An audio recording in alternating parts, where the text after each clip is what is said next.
pero que no dependamos del ingreso petrolero, como fue en 120 años, sino que tengamos las fuentes para las divisas y el dinero que necesitamos para el funcionamiento estable de toda la economía, el sistema cambiario, etcétera, y de las inversiones que hacen falta.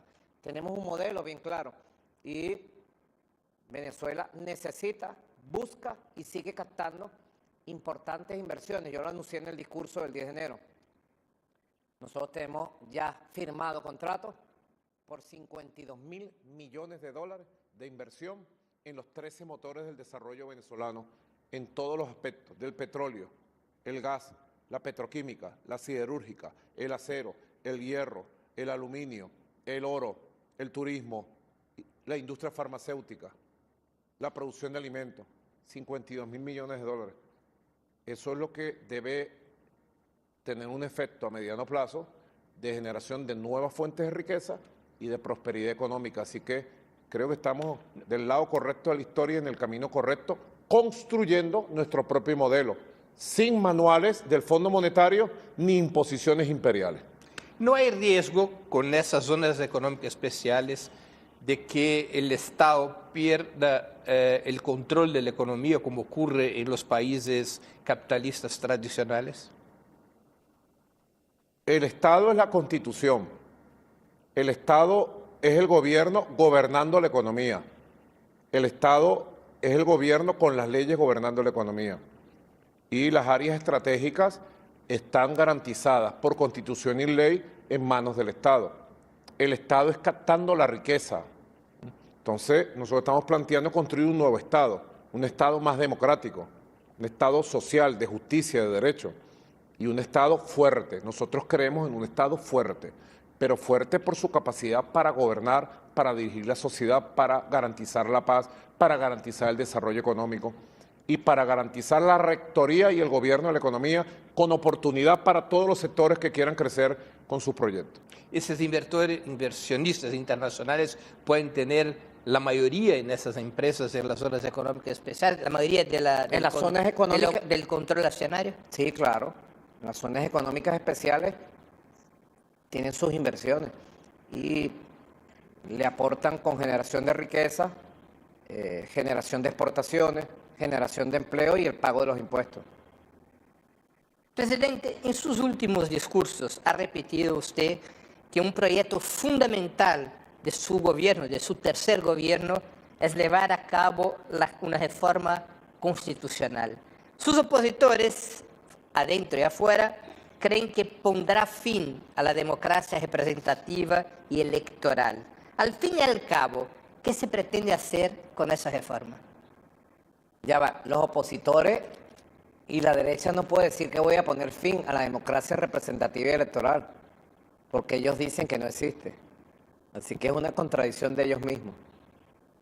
La reforma constitucional, primero, es un gran diálogo nacional, es un gran debate nacional. En Venezuela no se puede reformar ni una palabra de la Constitución sin debatirlo con el pueblo y sin un referéndum. Es imposible. Está en la Constitución. Claro, es obligatorio. La soberanía del pueblo es intransferible, dice la Constitución nuestra. Y el poder constituyente reside en el pueblo. Así que el pueblo es el que puede hacer y cambiar una Constitución. El Parlamento no puede reformar la Constitución, solamente el pueblo. La puede reformar, pero tiene que hacer un referéndum con la reforma que establezca. Perfecto. Eso es un seguro democrático que establecimos en el 99 por propuesta del comandante Chávez. Yo fui constituyente en el 99. Y así que todo este debate de la reforma se va a dar con el pueblo, buscando consenso de la sociedad de los grandes cambios que necesita el Estado y la sociedad, la economía. Ya esta Venezuela es otra. La Venezuela del 2025 es una Venezuela muy diferente a la Venezuela del 99, del 2005, del 2015, del 2020 inclusive. Ya esta es la Venezuela rumbo al resto del siglo XXI. Dibujemos el siglo XXI sobre la base de la fuerza que hemos construido. Y yo he planteado 3 temas principales. Uno, la ampliación de la democracia verdadera, social, directa del pueblo. Empoderar a la gente para siempre. y superar la democracia de élites, la democracia de minorías, la democracia aérea, la democracia que va en un helicóptero, pero que no camina con la gente, que no siente a la gente. ¿Es una superación de la democracia liberal? Es una superación de la falsa democracia liberal burguesa. Es la construcción de una nueva democracia bolivariana, profundamente popular, de democracia directa, que ya tenemos muchas experiencias. Ya no estamos inventando el agua tibia, ya existe la democracia directa en Venezuela. Lo que vamos a visualizar el Estado, todo el Estado. En segundo lugar, el segundo tema tiene que ver con los valores de la sociedad. Hay un gran debate civilizatorio, ¿verdad? ¿De qué valores va a tener la sociedad hacia adelante? Hay un agotamiento absoluto del modelo civilizatorio de la modernidad occidental. La modernidad occidental se agotó. La posmodernidad, que trató de criticar a la modernidad agotada, se agotó. Y ahora lo que está surgiendo en Occidente es el fascismo, el ultraconservatismo y otra vez las ideas imperiales y coloniales de dominar a la humanidad. ¿Cuál es nuestra idea en el sur global? ¿Cuál es nuestro modelo de sociedad? Nosotros planteamos que el segundo tema sea cuál es el modelo de sociedad que quiere el venezolano, la venezolana, el hombre de a pie, la mujer de a pie. Consultemos, escuchemos y redactemos. Y el tercer nivel, el tercer tema es las bases de la nueva economía, que ya plantea definitivamente una economía diversificada, autosustentable, soberana y productiva, y que plantee las bases que establecen la ruptura de la dependencia de esa economía de la renta petrolera. Ya sobre eso también se ha avanzado, hay grandes consensos en el país y son los tres temas nodales que hemos puesto sobre la materia y que a partir del 15 de febrero arrancamos en la profundidad del pueblo de Venezuela a este debate que va a unificarnos aún más y va a consolidar este clima de paz y estabilidad que tenemos. Presidente, usted habla mucho de la democracia comunal. ¿Lo que sería eso para que los brasileños y brasileñas puedan comprender uno de esos tres ejes de la reforma constitucional? Es la democracia vecinal en el territorio, con la organización que tiene el pueblo. En Venezuela existen 49.000 consejos comunales. Consejo comunal lo organizan los vecinos donde tú vives. Un consejo comunal puede estar formado por 100 familias, 200 familias, 250 familias. Y allí trabajan en el autogobierno y en la atención de los asuntos y problemas que tienen. De esos 49.000 consejos comunales, se han agrupado en circuitos comunales y comunas. ¿Qué es una comuna? Bueno, el agrupamiento de 10, 15, 20 consejos comunales. Nosotros tenemos hoy 5.334 circuitos comunales. ¿Qué está sucediendo ahí?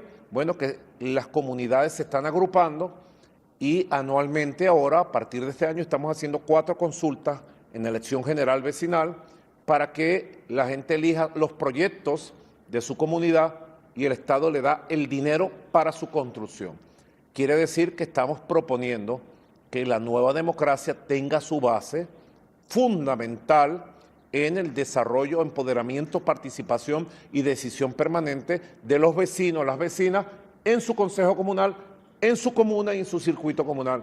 Estamos ampliando, ensanchando la base de la democracia real, que es la democracia ciudadana. Porque ¿qué es la democracia? El poder del pueblo, para el pueblo con el pueblo. ¿La democracia liberal burguesa ha logrado eso? No. La democracia liberal burguesa lo que ha logrado es un remedo, y ahora más con las redes sociales, porque ¿quién está imponiendo los candidatos presidenciales? ¿Quién impuso a Milei en Argentina? ¿Quién construyó a Milei en Argentina? WhatsApp, TikTok, Instagram, que le llegan a millones, que crean estados de opinión, que manipulan emociones y que ahí lo tienen, por ejemplo, ¿verdad? Un monstruo como Milei, un fascista, un nazi, sionista como Milei, y así por el estilo. Así que al remedio de la falsa democracia burguesa solo se le responde, y al agotamiento del modelo de la falsa modernidad occidental, de la posmodernidad, se le responde con un proyecto propio. Eso es un gran debate civilizatorio que todos los intelectuales, todos los movimientos de izquierda, todas las fuerzas progresistas de la humanidad tenemos que asumir hacia adelante, con propuestas y con demostración práctica de cómo se construye y los resultados que tiene. Pero las elecciones presidenciales van a seguir existiendo, No, así claro. como para el Parlamento. Claro, son derechos constitucionales, irrevocables, irrenunciables, necesarios además. Claro, seguirá existiendo la elección presidencial permanente. Lo que cambia es la estructura del gobierno, que tiene que responder directo a las comunidades. Seguirán existiendo las gobernaciones, las alcaldías, los consejos municipales, los consejos legislativos que hoy existen en Venezuela. Lo que pasa es que en el mundo no lo dicen, que en Venezuela hay una estructura de un Estado democrático. Tenemos 5 poderes. El poder ejecutivo es la presidencia de la República, que es jefe de Estado, jefe de gobierno, comandante en jefe de la Fuerza Armada Nacional Bolivariana. En los estados hay un gobernador, pero tiene un consejo legislativo. En los 335 municipios hay una alcaldía, un alcalde electo por el pueblo y sus consejos municipales. Y la estructura que se viene construyendo y que viene surgiendo es la estructura del poder popular. Nosotros apostamos con mucha fuerza a darle cada vez más poder político, económico, social, institucional al poder popular. Presidente, ¿reconoce usted las críticas de sus opositores y de algunas instituciones internacionales de que hay presos políticos en Venezuela? No son críticas. Hay que saber diferenciar críticas a acusaciones. Son acusaciones. Acusaciones. ¿Cómo se puede llamar en Brasil a alguien que intente matar al presidente? ¿Preso político? En Brasil hubo los que intentaron matar al presidente Por eso. Lula. Y todos los que han tratado de matarme a mí, Dios me ha protegido, ha puesto su mano para salvarme. Son presos políticos, están convictos y confesos. ¿Cómo se puede llamar a los que atacan un cuartel militar con bombas en la madrugada? ¿Cómo se puede llamar a los que destruyen una unidad de salud, una escuela, una universidad? ¿Cómo se pueden llamar a los que intentan derrocar un gobierno constitucional por la vía de la fuerza? ¿Cómo se puede llamar a los que llaman por las redes sociales a matar, a quemar seres humanos? ¿Cómo se puede llamar a los que mataron a 27 personas entre el 29 y 30 de julio a mansalva, a sangre, porque eran chavistas o parecían chavistas? ¿Cómo se puede llamar al que buscó a una dirigente nuestra de un centro electoral, la sacó de su casa y la mató frente a su familia? Pero en el mundo manipulan. Presos políticos, presos políticos. No, aquí hay una justicia, hay una fiscalía, una justicia. La fiscalía ha venido actuando. Y en los casos de menor involucramiento, donde la ley permite, ha liberado a casi 1.600 personas involucrados en hechos de violencia, pero en otros casos están procesados por intentar derrocar el gobierno constitucional, matar al presidente, matar a los ministros, matar a gente del pueblo, destruir unidades de salud, de educación. Así que no puede haber una doble vara para medir. En un país eso se llama terrorismo, pero en Venezuela se llama democracia. En un país eso se llama instigación al delito, violación constitucional, golpismo. Pero en Venezuela no, en Venezuela hay que permitirlo. ¿Ves? Entonces es una doble vara. Sencillamente en Venezuela hay justicia, justicia justa, y esas acusaciones que nos hacen se caen con su propio peso de mentira. Presidente, ustedes, Venezuela, tienen una reivindicación histórica sobre Esequibo. Hago una pregunta muy directa. ¿Venezuela pretende resolver el tema de Esequibo a través del uso de la fuerza militar? Nunca jamás. Venezuela tiene el derecho internacional a su favor y ha buscado todas las generaciones de todos los gobiernos existentes en casi 200 años el derecho internacional, frente primero a la amenaza del Imperio Británico de invadir el país, cuando constituyeron la colonia de la Guyana Británica, y luego frente a la traición y la puñalada que nos metió el imperio estadounidense y a sus amenazas ahora con la ExxonMobil. Venezuela tiene el Acuerdo de Ginebra, firmado en 1966 y depositado en la ONU, que reconoce nuestro derecho al reclamo histórico. Tenemos los documentos históricos, porque la Guayana Esequiba no nos la regaló nadie. La Guayana Esequiba formaba parte de nuestro mapa que nos dejó Bolívar. Es una herencia de Bolívar. Formó parte desde la definición de los límites de la entonces Capitanía General de Venezuela, en 1777, por parte del entonces Imperio Español. Y luego, con la liberación de lo que fue Venezuela, la Gran Colombia, recuerda que Bolívar conformó la Gran Colombia, lo que hoy es Venezuela, Colombia, Panamá y Ecuador. Y luego Bolívar fue el libertador del Perú y el fundador de Bolivia. Cuando se hizo el mapa de la Gran Colombia y luego el mapa de Venezuela, cuando se separó la Gran Colombia, están los documentos, el reconocimiento internacional. La Guayana Esequiba fue, es y será de Venezuela. Y la vamos a recuperar, la vamos a recuperar por la vía de la verdad, del derecho internacional, porque nosotros tenemos la razón histórica y esa tierra la heredamos de los libertadores a sangre, sudor y lágrimas. Presidente, ¿es verdad que usted pretende liberar Puerto Rico de la colonización de Estados Unidos con las tropas brasileñas? Eso me han dicho, que tiene esa intención. Bueno, tú eres el comandante.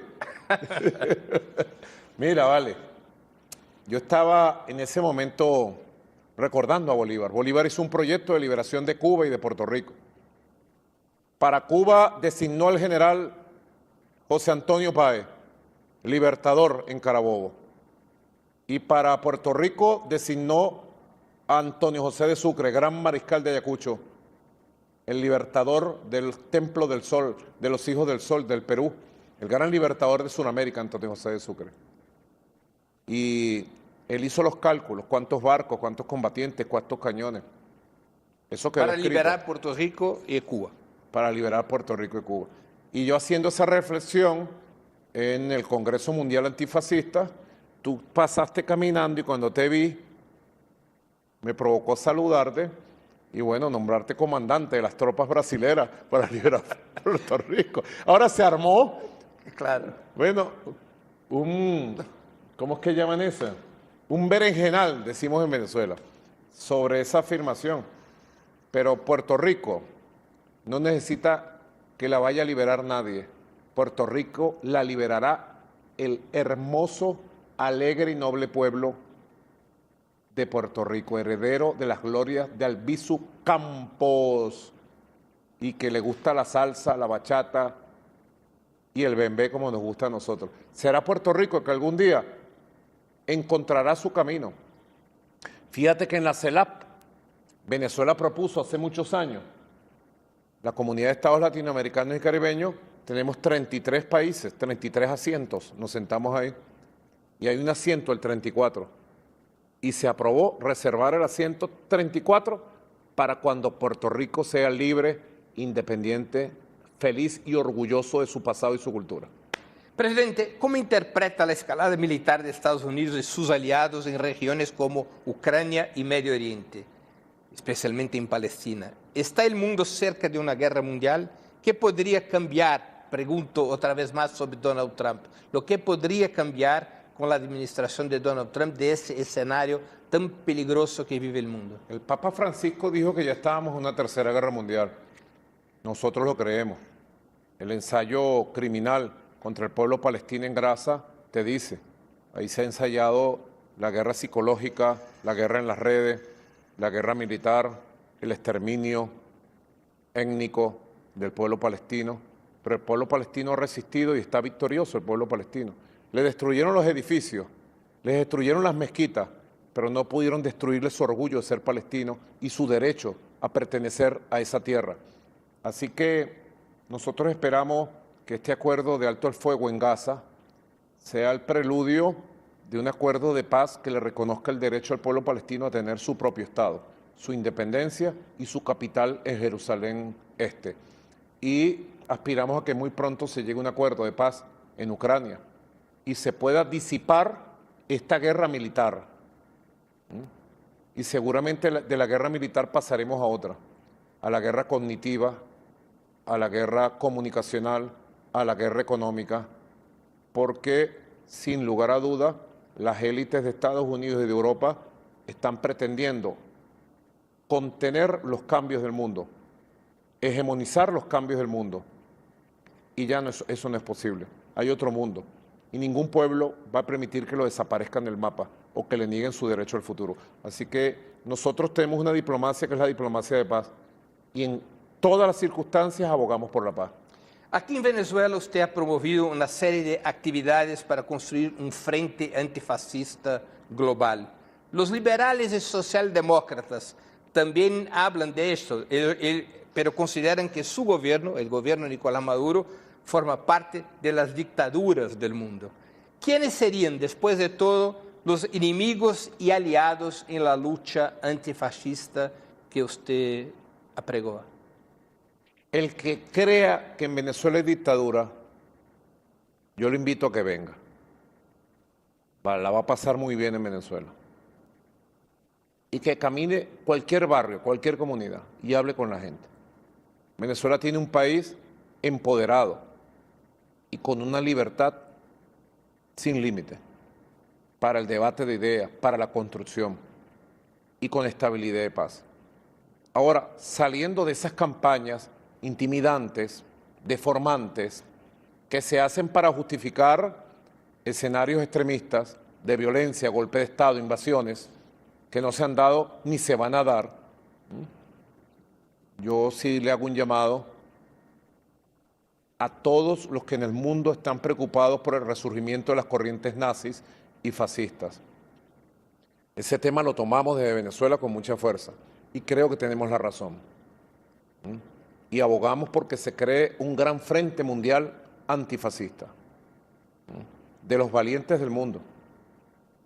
No pretendemos que ese frente tenga como el primer punto reconocer a la revolución bolivariana. Por favor, el primer punto de ese frente, por encima de todo, es salvar a la humanidad de una tragedia nazi, de una tragedia fascista. Este fascismo que ha surgido ahora es muy diferente al de hace 80 años, 100 años. Pero tiene los mismos saludos, saludan de la misma manera, tienen los mismos pensamientos, segregacionistas, racistas. Hoy no persiguen a los judíos, persiguen a los migrantes allá en Europa. ¿Y por qué hay migrantes en Europa? Porque toda África se va hacia Europa. Por la explotación y el saqueo de África, el esclavismo histórico de África que le impusieron desde Europa. Si tuvieran un poquito de humanidad, como dice el Papa Francisco, sacaran parte de las inmensas ganancias de los multimillonarios y los invirtieran en el desarrollo económico en África. Los únicos que están invirtiendo en África para el desarrollo de ese continente y que ese continente sea el continente de la esperanza son China y Rusia, nada más. Pongo el ejemplo de África y Europa, pero pudiéramos poner el ejemplo de América Latina. Así que creo que ha sido una idea feliz el Congreso Mundial Antifascista y hemos asumido la consigna de Ho Chi Minh, que es unir a todo el que pueda ser unido contra el fascismo. Vamos a unirnos, más allá de parcelas, de partidos, de diferencias circunstanciales. Vale la pena, con tiempo, unirse contra el fascismo para que no vuelva una tragedia como hace 80 años. Presidente, una última pregunta que estamos concluyendo esa entrevista. Usted sabe que, es una curiosidad personal mía esa, usted sabe que la religión principal en mi país es el fútbol. De repente, Venezuela, que solía ser uno de los rivales más fáciles para nuestro equipo nacional, se convirtió en un hueso duro de roer, llegando incluso a derrotar a Brasil en algunos partidos. ¿Cómo logró el fútbol venezolano una mejora tan rápida? Yo creo que en general es la masificación del deporte que inició el comandante Chávez y especialmente la masificación del fútbol. Comenzaron a surgir clubes y escuelas de fútbol en todo el país de una manera impresionante. Yo te pongo un ejemplo. Yo cuando tenía 10 años, o sea, en el año 72, Porque acá el gran deporte sigue siendo el béisbol. está pelo a pelo ahí parejo, ya te voy a contar. Yo cuando tenía 10 años era el año 72, 71, 72, yo cumplí 10 años en el 72.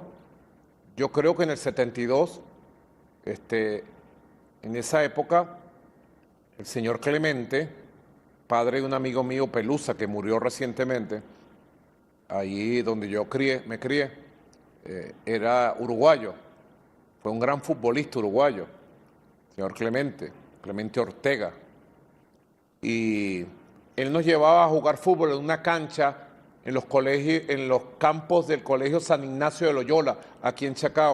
Ya esas canchas no existen porque ahí pusieron un centro comercial. Y yo era bueno, mediocampista, era bueno, porque ya era alto, corría bastante. ¿Quién era su ídolo en el fútbol? Pelé, Garrincha, los grandes de la época. Los brasileños, principalmente. Claro, el año 70 fue el primer mundial de fútbol, el Mundial de Fútbol de México, que ganó la final 4-1 contra Italia, inolvidable. Fue el primer mundial de fútbol que transmitieron en vivo y directo en Venezuela, en las televisoras blanco y negro. Debe ser por eso que a mí me gustaba el fútbol y yo quería jugar fútbol, pero nada más podía jugar fútbol más o menos serio cuando el señor Clemente nos llevaba ya a Chacao, al San Ignacio de Loyola. Y yo quería jugar fútbol y un día mi papá me dijo, ¿fútbol dónde vas a jugar, Nico? Me dijo, ¿dónde vas a jugar fútbol? Aquí quienes mejor jugaban fútbol eran Y no tenía mucho el biotipo de un jugador de fútbol, ¿no? ¿Cuánto tienes de altura? A los 10 años yo creo que medía 1,70. Bueno. Ahora yo mido 1,90. Ahora, lo que te contaba es que no había canchas de fútbol, no era masificado el fútbol. Me dijo, tú vas a jugar béisbol, me dijo. Y me puso a jugar béisbol. Y entonces dejé el fútbol, siempre me gustó mucho el fútbol, pero no había condiciones. Te estoy contando mi experiencia personal. Luego jugué béisbol, llegué a una selección nacional, me ofrecieron un contrato para jugar en Estados Unidos, pero yo me dediqué fue a la revolución, ¿no? A las luchas sociales. Luego el fútbol comenzó a agarrar fuerza masiva después del año 2000. Se masificaron los clubes, las escuelas. Y yo creo que la masificación dio como resultado que surgieran tan buenos jugadores de fútbol como hoy tiene Venezuela. Venezuela le falta apenas un poquito así. Le falta todavía algo para llegar al Mundial de Fútbol. Y le falta un poquito así para un Big Bang y llegar a tener grandes jugadores y algún día competir con las glorias de Argentina y de Brasil. Mira lo que tengo aquí. ¿Sabes qué es esto? No. Míralo. El reloj que me regaló Diego Armando Maradona. En el cierre de campaña electoral del año 18. Siempre lo llevo porque me da suerte y siento que Maradona está conmigo. Son grandes jugadores. Nosotros nacimos y nos criamos hinchando por Brasil en cada mundial de fútbol, 70, 74, 78, 82, 86. Después llegó Romario, llegó Falcao, Leao, Dirceu es la política. No, había un Había un jugador, Dirceu. claro, un Dirceu. ¿Cómo se llamaba el que era médico? Que murió reciente, Sócrates. Era un flaco, espigado. Yo jugaba como Sócrates. Mi estilo era como el de Sócrates, elegante. Ponía la pelota acá, ponía la pelota para allá, y si se equivocaban metía un gol. Así que crecimos siendo admiradores del Brasil, seguimos siendo muy admiradores de Brasil, y ahora tenemos fuerza para hinchar por la Vinotinto. Vinotinto, Vinotinto, Vinotinto. Con fe. Presidente, una pregunta que yo quiero que me conteste como admirador de fútbol y no como político. ¿Diego Maradona o Pelé? En los años 70 y 60, Pelé. En los 80 y parte de los 90, Maradona. Al final los dos están en el cielo. Pelé y Maradona juntos. Yo creo que los dos están empatados. Presidente Maduro, quería agradecerle mucho por su tiempo y por esa conversación. Gracias por la oportunidad que nos diste a mí y a la gente que nos ve. Y quería, antes de que nos despidamos, hacer dos preguntitas que siempre hago a nuestros entrevistados. La primera, ¿qué libro le gustaría sugerir a nuestros espectadores? Y la segunda, ¿qué película o serie recomendarías a quienes nos siguen? Mira, anoche Sile y yo empezamos a ver en Netflix 100 años de soledad.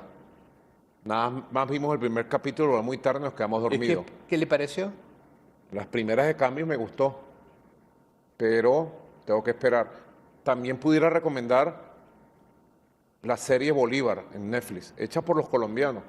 Yo al principio tenía mucho resquemor porque era hecho por Caracol, enemigos de Venezuela.